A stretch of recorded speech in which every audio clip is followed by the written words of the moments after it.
So now we're going to look at a specific example problem, look at some specific points on our line and the values of the points in different places. So here we have some function, it's f of x. So it's a parabolic function given by this equation. So it's minus x minus 2.5 squared plus 6.25. And so if we wanted to plot f of x versus x, this is what it looks like.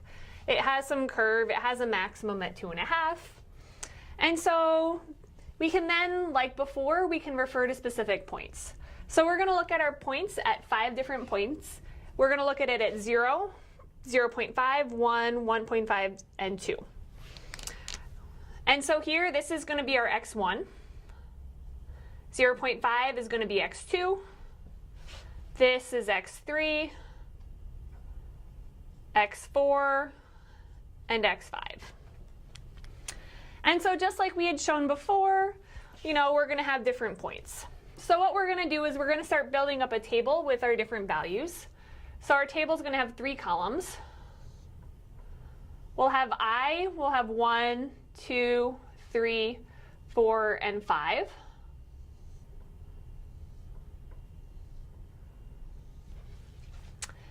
And then we'll have our value of x for that given I value. So the value of xi when I equals 1, so this is x1, and you can see that this is just equal to 0. We can also do it when x for the value of x2, this is 0.5, x3 is 1, x4 is 1.5, and x5 is equal to 2. So this gives us our list of x values. Now we want to know what the value of the function at those points. So this is going to be f of xi. So we can do this 2 different ways. One, since we plotted it, we could figure it out graphically. So we'd see that x1, it's equal to 0. Or we can start plugging in our values of x into this equation.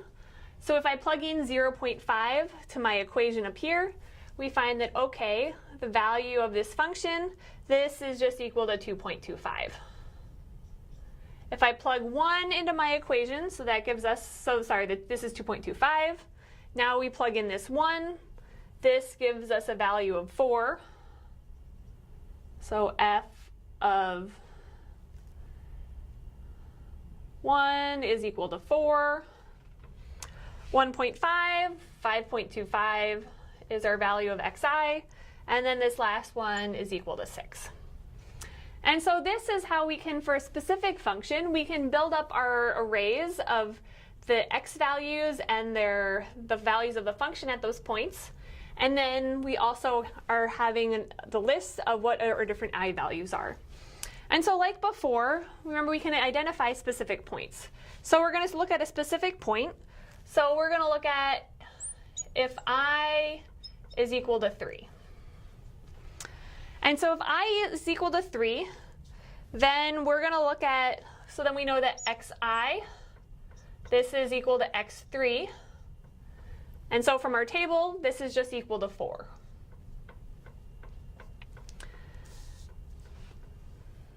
Oh.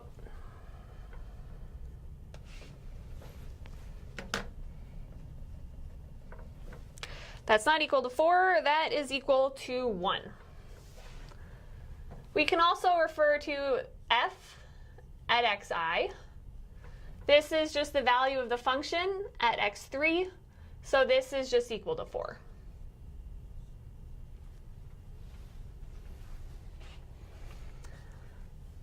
Like before, we can refer to the points on the either side. So we can f of xi minus 1. Oh. So we want to figure out what this value is. So we know that xi minus 1, this is just equal to, so it's equal to x2, and we see that x2 is equal to 0.5.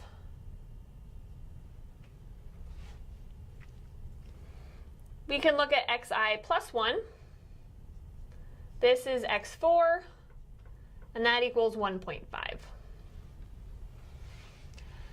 And the final thing is we can know what are the value of the functions at these 2 points. And so we find that f of xi minus 1, that's just equal to f of 0.5. And that equals 2.25. And then at I plus 1, this we just do the same thing. So it's f of 1.5, and that just equals 5.25. Where in this, you can see our x values, they change by 0.5 each time. So we can see that our delta x is equal to 0.5. So what we'll do next, we can start doing with these values, is we'll see that they're related to our derivatives. So that's where we're going. We'll be able to use these values of our functions for our derivatives, but we need to know how to find them.